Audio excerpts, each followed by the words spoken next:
Hey there, brother. This is Steve Horseman with Good Guys to Great Men. Thank you once again for tuning in today. Have you ever been agitated by people talking about the importance of self-love and self-respect and self-care, self-actualization, right? Connecting with yourself and finding your true self. Have you ever been agitated by this woo-woo sound of, it sounds like almost selfishness or self-centeredness? I want to explain to you what it means to a man to be self-actualized or to be self-loving or self-caretaking. It is not arrogant, it is not selfish, it is not narcissistic for a person or any man to like himself. Now, the reason we talk about this, and I mentioned this in a recent newsletter, is that when you're wanting to connect with your wife or girlfriend, if you're wanting to reconnect that feeling of passion and intimacy and trust and closeness and I said passion, right? It's always about the passion. If you're wanting to reconnect that energy with her, what's almost always happened is that you have lost a connection with yourself. And there I go again. Ooh, self-love, connecting with yourself. I want to explain what it means. You cannot possibly reestablish a connection of trust and intimacy and passion with your woman unless you have reconnected with that natural, happy, secure, mature, badass of yourself. You can't do it because what happens is that we start out being confident men. We start out knowing who we are. We start out being our own people and following our own mission. And then we get wrapped up in a relationship. And this is true for almost all men in my community. We love women. We love the idea of women. We love the idea of relationship, and we love the idea of a committed, monogamous sexual relationship where there's a lot of give and take and a lot of mutual satisfaction. We love that stuff. We love it so much it becomes a drug. We become addicted to the idea that the relationship and herself, her mind, her body, her actions, her words, her mood, that those are the source of our worthiness. Those are the source of our happiness. And that we can't be happy, engaged, inspired, energetic, badass men unless we're getting that affirmation and validation from the feminine partner in our life. We have forgotten that we're already all those things, but when we get overly involved and addicted to the feminine source of validation and affirmation, we make the mistake of losing ourselves. And when we lose ourselves, we become disconnected from the truth.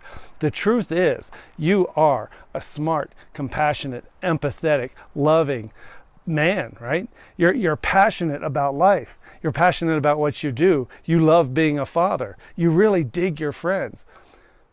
But if you were to tell me the truth, you would say, yeah, but I kind of lost all of that.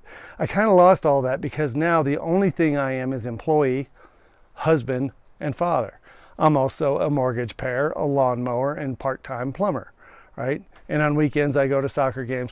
And we lose ourselves in the relationship and the identity of father and husband. And then we get pissy and we get whiny and we start begging and getting upset and agitated that we're not getting our needs met. Our needs have to be met by ourselves first. If you want to be happy, you have to find happiness on your own. If you want to feel passionate and inspired about life, you have to find that on your own. If you want to reconnect with that passionate, intimate side of your relationship with your woman, you have to reconnect with that passionate, intimate side of yourself first. You have to understand that your worthiness is there whether or not she's having a good day, whether or not she's reciprocating your hug or your kiss. You have to know that you're good. You have to dig yourself. You have to like yourself in a way that you can hold your own. We call this filling up your own cup of affirmation. And when a man is full, when he's full, he feels himself overflowing. And it's out of that saucer that's catching that overflowing mojo that you get to give to your kids and your wife. But if you walk around as a half-empty cup, bemoaning the fact that nobody's topping you off with those things you want, you're going to be angry, you're going to be mad and agitated, and you're going to be combative, and you're going to start stupid arguments over stupid stuff. Yes, I have been living in your house because remember, I'm talking to me. As I look into this camera, I'm not looking at you, I'm looking at the 40-year-old version of me. That was 19 years ago. So yeah, welcome to the club, brother. Welcome to the community. This is what we talk about. We get real about it and we start to find who we are independent from our marriages and independent from sexuality with our wife. Who are you when she's not in the room. And that's what we want to help you with. If you want to get more involved in the community, we've got the Men's Live Coaching Roundtable you can find on the website. How to Diffuse the Divorce Bomb community is rocking right now. You need to join one of these. Do something. There's no risk to you. It's almost no money out of your pocket to do this. But the next thing you have to do is something courageous for you. You have to reconnect with yourself and take care of yourself and make a decision for yourself. You do not need to seek approval or permission to do this. This is up to you. So good luck. I hope to see you soon in one of the community areas. If not, I'll see you here next week anyway. So have a great weekend. Take care, brother. Bye.